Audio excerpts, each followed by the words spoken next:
marking sebagai bentuk produknya. Dan ini novel burung-burung manyar.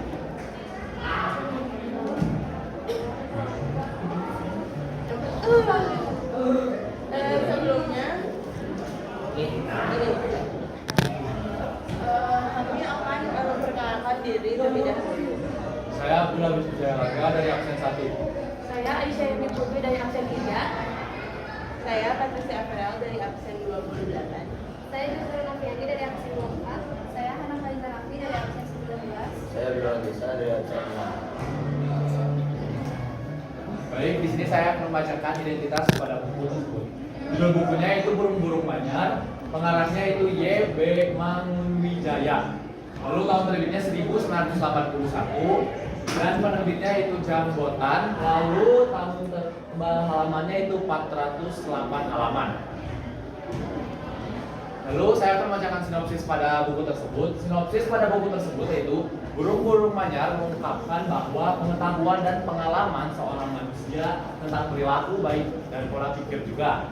Lalu dilansir dari data Kemendikbud ID yang menyatakan bahwa film novel ini menceritakan bahwa mengungkapkan gagasan-gagasan dasar tentang ketidaksiapan manusia sebelum hidup. Nah, lalu pada novel tersebut juga menceritakan tokoh utama yaitu Teto yang sangat terpukul dengan nasib pada keluarganya. Pada novel tersebut, Teto diceritakan bahwa masih merasakan sakit hatinya pada negara Jepang akan penjajahan. Pada novel ini juga menceritakan tentang masalah politik, cinta, dan juga bangsa.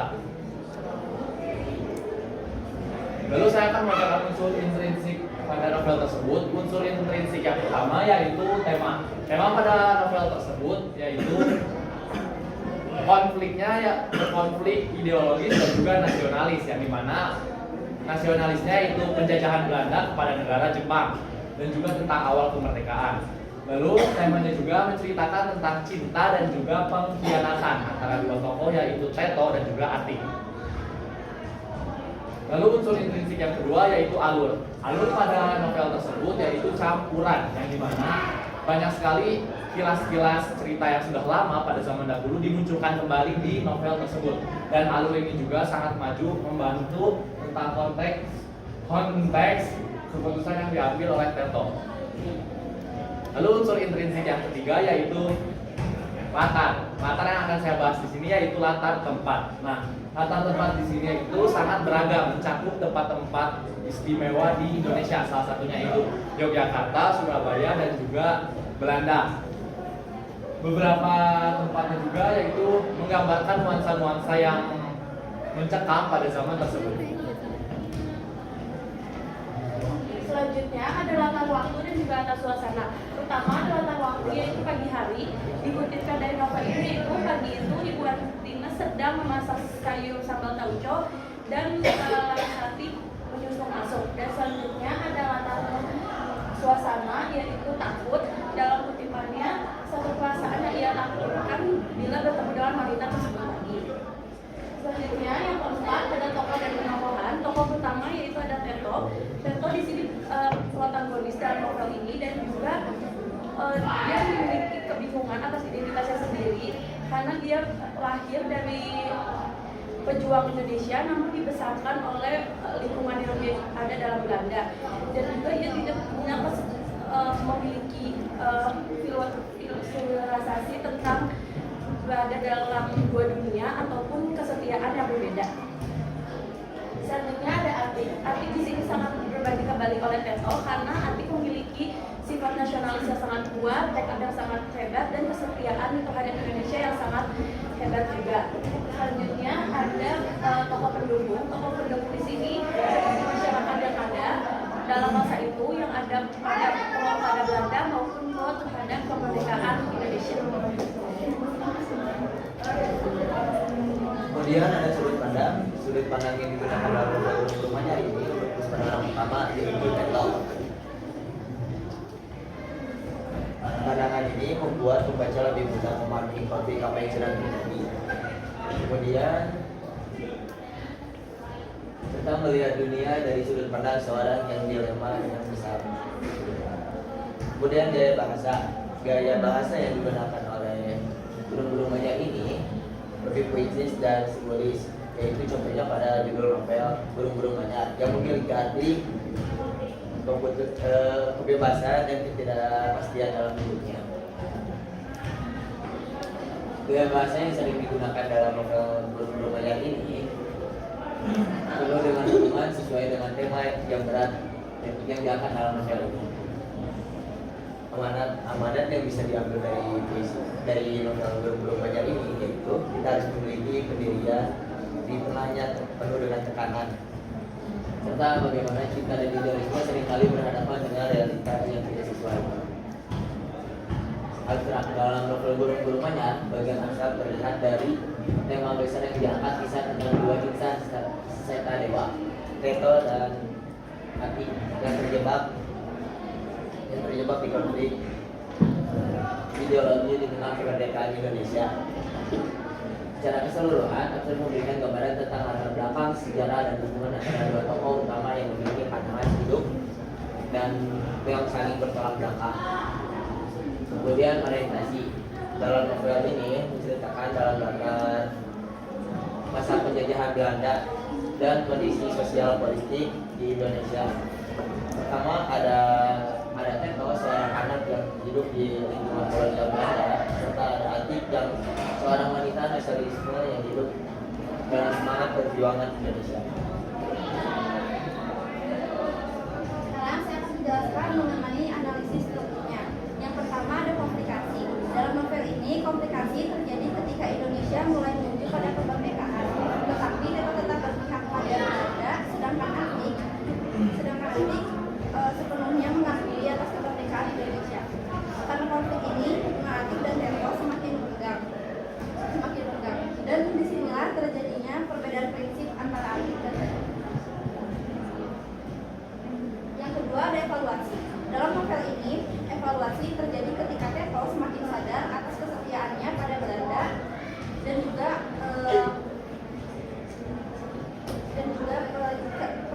pernyataan bahwa Indonesia telah merdeka.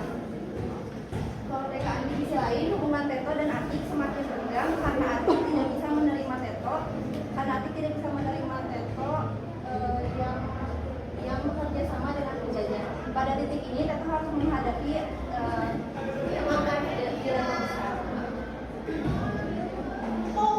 Yang ketiga ada resolusi. Resolusi ini terjadi ketika dalam novel ini resolusi terjadi ketika Atik akhirnya Teto memutuskan untuk berpihak pada Indonesia setelah menyadari kesalahannya. Meskipun lambat, dia mulai menerima kenyataan bahwa Indonesia telah merdeka. Namun cinta antara Teto dan Atik tidak bisa bersama lagi. Mereka harus berpisah karena perbedaan hidup mereka yang terlalu jauh, dan juga Atik yang sudah berteguh pendirian untuk tidak kembali lagi bersama Teto. Yang terakhir ada koda. Dalam novel Burung-burung Manyar ini, koda terjadi ketika Teto akhirnya memutuskan untuk kembali ke Indonesia dan menjalani hidup dengan damai. Meskipun tanpa Atik, Teto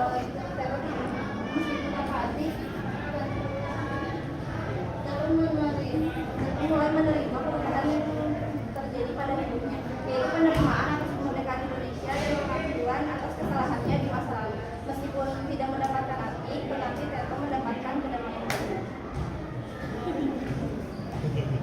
Selanjutnya saya akan menjelaskan kaidah kebangsaan yang terdapat dalam novel Burung-burung Manyar. Yang pertama terdapat metafora dan simbolisme, dan juga kalimat yang terdapat dalam novel tersebut adalah burung-burung manyar terbang rendah di atas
kebingungan dan keraguan pribadi tersebut. Dan yang keempat itu ada, dan yang kelima itu ada kronologi, konjungsi. Contoh kalimat dan konjungsi, terdapat 4 konjungsi. Yang pertama itu ada dan, untuk, tetapi, dan dengan. Yang pertama untuk contoh yang dan adalah ibu Desara Antik dan ibunya. Yang kedua tetapi adalah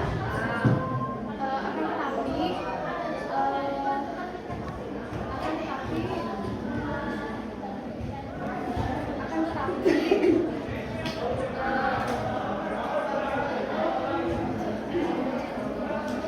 tetapi pergi cuaca sangat buruk. Dan yang keempat itu ada dengan itu jika dibandingkan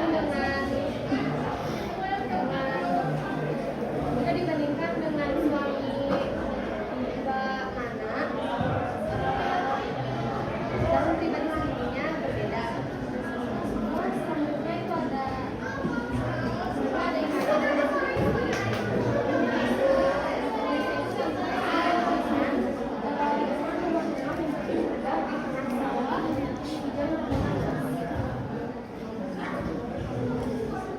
Selanjutnya ada nilai-nilai yang terdapat dalam novel Burung Manyar. Yang pertama ada nilai kemanusiaan.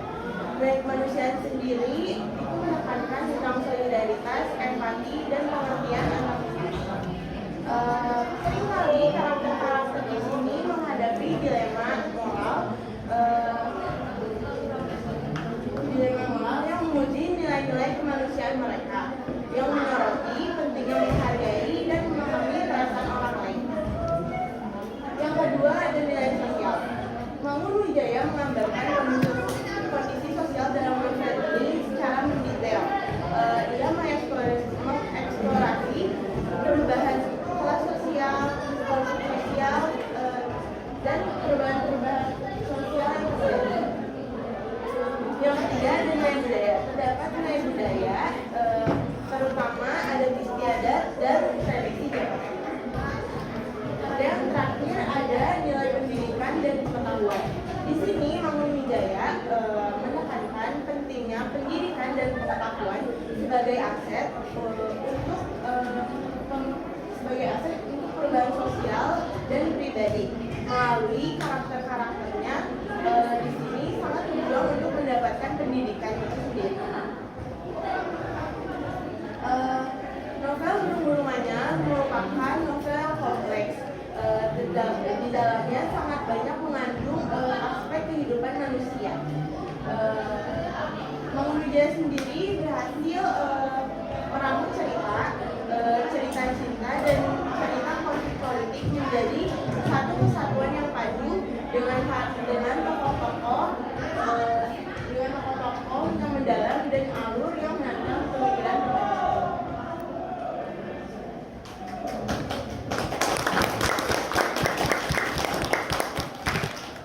Sekian dari kami. Sebelumnya ada yang ingin bertanya?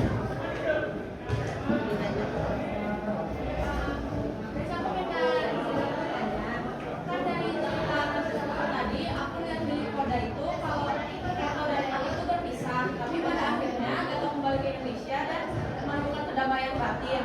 Nah, menurut kalian itu ceritanya termasuk sad ending atau ending bahagia atau ending yang sedih?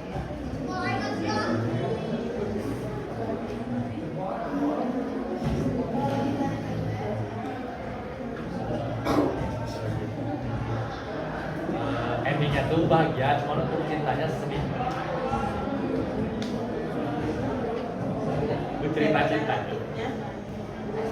Sad ending. Udah, ada lagi.